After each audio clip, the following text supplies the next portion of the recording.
Hey Honda lovers, here's a quick tip that most people don't realize you can do. I recently picked up a 1974 Honda XR75 that I'm just going to preserve.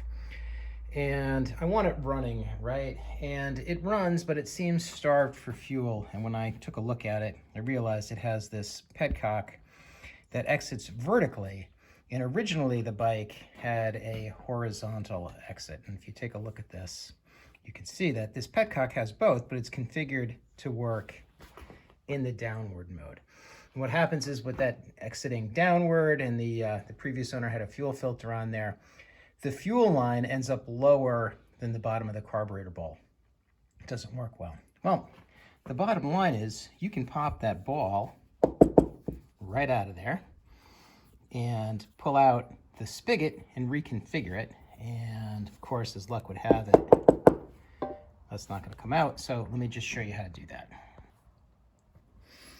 Okay, so this, a little bit of effort you can pull out, and I did this once already, which is why it's so easy now. And then if you take a screwdriver and stick it in here and wiggle it around, you can get behind this little ball and pop the ball out. And then the bottom line is you're going to put it back together the opposite way. And I have to press these parts in, but once you do that, now you've got a petcock that works in the right direction. I was going to buy a new one. I'm glad I took a look at this one and took it apart. That's all there is to it, guys. Thanks for watching.